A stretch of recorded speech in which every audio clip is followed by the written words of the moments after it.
आप देख रहे हैं इंडिया टाउन न्यूज, भारत की बात।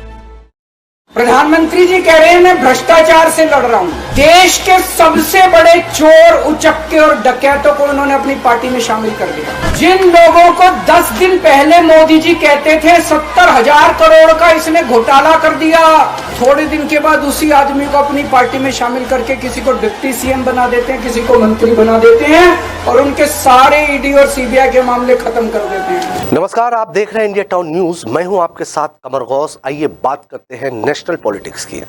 आपको बताते चले कि दिल्ली के मुख्यमंत्री और आम आदमी पार्टी के सुप्रीमो अरविंद केजरीवाल ने जेल से बाहर आने के बाद केंद्र की भाजपा सरकार और नरेंद्र मोदी पर जमकर हमला बोला।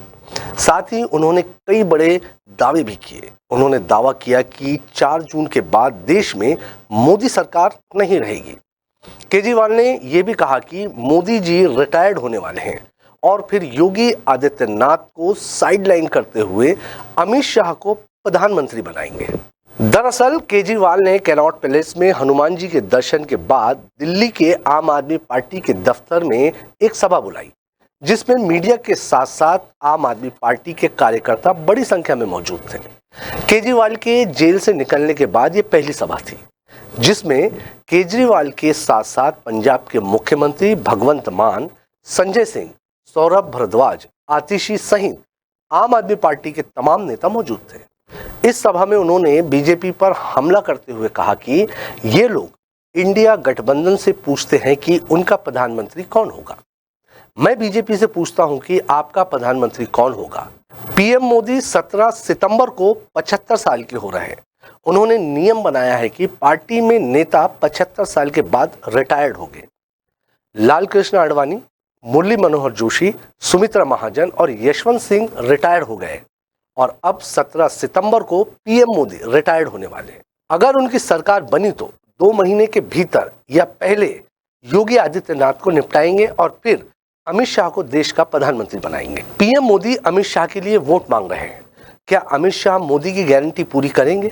केजरीवाल ने हमला जारी करते हुए आगे कहा, ये लोग विपक्षी नेताओं को जेल भेजेंगे और बीजेपी नेताओं की राजनीति खत्म करेंगे। केजरीवाल को क्यों गिरफ्तार किया? केजरीवाल को गिरफ्तार करके उन्होंने एक मैसेज दिया है सारे देश को कि अगर मैं केजरीवाल को गिरफ्तार कर सकता हूं तो किसी को भी गिरफ्तार कर सकता हूं। एक बेहद खतरनाक मिशन चालू किया हुआ है प्रधानमंत्री जी ने, बहुत ही खतरनाक। देशवासियों को यह समझने की, अब जब मैं बोलने जा रहा हूं, समझने की जरूरत है। उस मिशन का नाम है वन नेशन वन लीडर। जितने विपक्ष के नेता हैं उनको जेल भेजेंगे और जितने बीजेपी के नेता हैं उनको सबको निपटा देंगे, उनकी राजनीति खत्म करते जाएंगे, उनको सबको निपटाते जाएंगे। अगर ये चुनाव जीत गए, मेरे से लिखवा लो एफिडेविट के ऊपर, थोड़े दिन के बाद ममता दीदी जेल में होंगी, तेजस्वी यादव जेल में होगा, स्टैलिन साहब जेल के अंदर होंगे, पिनरई विजयन जेल के अंदर होंगे, उद्धव ठाकरे जेल के अंदर होंगे, जितने विपक्ष के नेता ये सारे जेल के अंदर होंगे। अगर ये चुनाव जीत गए, इन्होंने बीजेपी का एक नेता नहीं छोड़ा। आडवाणी जी की राजनीति खत्म कर दी इन्होंने, मुरली मनोहर जोशी की राजनीति खत्म कर दी, सुमित्रा महाजन की, शिवराज सिंह चौहान जिसने मध्य प्रदेश का चुनाव जीत के दिया, इन लोगों ने, शिवराज सिंह चौहान ने उसको मुख्यमंत्री नहीं बनाया, उसकी राजनीति खत्म कर दी। वसुंधरा राजे की राजनीति खत्म कर दी इन्होंने, खट्टर साहब की राजनीति खत्म कर दी, डॉक्टर रमन सिंह की राजनीति खत्म कर दी। अब अगला किसका नंबर है? योगी आदित्यनाथ। हमारे नेता हेमंत सोरेन, ममता बनर्जी के पार्टी के कई मंत्री जेल में हैं। अगर वे फिर से जीतती हैं तो ममता बनर्जी, एमके स्टालिन, तेजस्वी यादव, पिनराई विजयन, उद्धव ठाकरे और अन्य विपक्षी नेता सभी जेल में होंगे। लालकृष्ण आडवाणी, मुरली मनोहर जोशी, शिवराज सिंह चौहान, वसुंधरा राजे, एमएल खट्टर, रमन सिंह की राजनीति खत्म हो गई है। अगले नंबर पर योगी आदित्यनाथ हैं। अगर वे ये चुनाव जीत गए तो 2 महीने के अंदर उत्तर प्रदेश का सीएम बदल देंगे। साथ ही केजरीवाल ने भावुक होते हुए कहा कि जब जब किसी तानाशाह ने सत्ता संभालने की कोशिश की तो देश की जनता ने उसे उखाड़ फेंका। आज फिर एक तानाशाह लोकतंत्र को खत्म करना चाहता है। मैं उस तानाशाह के खिलाफ लड़ रहा हूं, लेकिन मैं अकेले कुछ नहीं कर सकता। इस तानाशाह से देश को बचाने के लिए 140 करोड़ लोगों से मैं भीख मांगने आया हूं।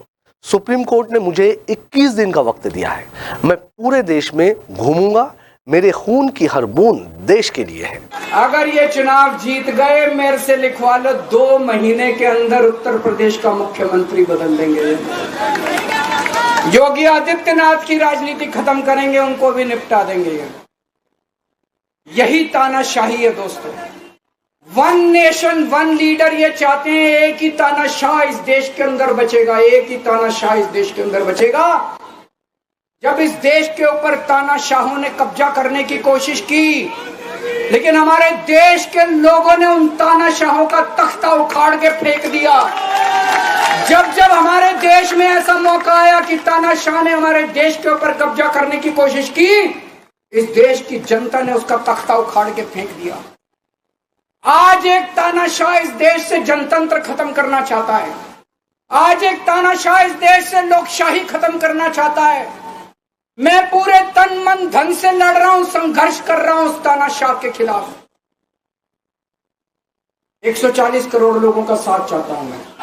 140 आज मैं आप लोगों से भीख मांगने के लिए आया हूं। 140 करोड़ लोगों से 140 करोड़ लोगों से भीख मांगने के लिए आया हूं। मेरे देश को बचा लो, मेरे भारतवर्ष को बचा लो, मेरा भारत बहुत महान है।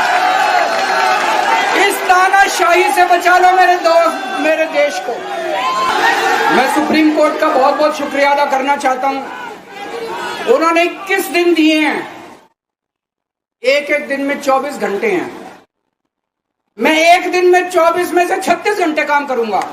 पूरे देश भर में घूमूंगा इस तानाशाही को रोकने के लिए। दोस्तों, जितनी मेरे अंदर ताकत है, मेरा सब कुछ कुर्बान है देश के लिए।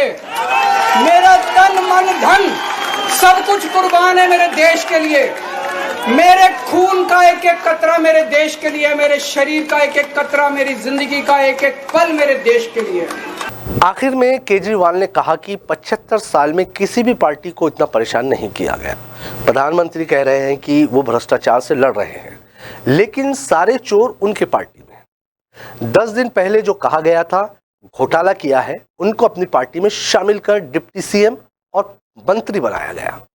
मैं पीएम मोदी से कहना चाहता हूं कि भ्रष्टाचार से लड़ना है तो केजरीवाल से सीखें। अब देखना यह होगा कि केजरीवाल दिल्ली, पंजाब और देश की बाकी सीटों पर केजरीवाल का कितना प्रभाव छोड़ पाते हैं। क्या केजरीवाल के बाहर आने से इंडिया गठबंधन मजबूत होता है, या फिर भाजपा और एनडीए इस चुनाव में 400 सीट पार कर पाती है। ये था हमारा आज का नेशनल पॉलिटिक्स का सेगमेंट। फिर किसी खास मुद्दे पर बात करेंगे। तब तक के लिए मुझे दीजिए इजाजत। नमस्कार।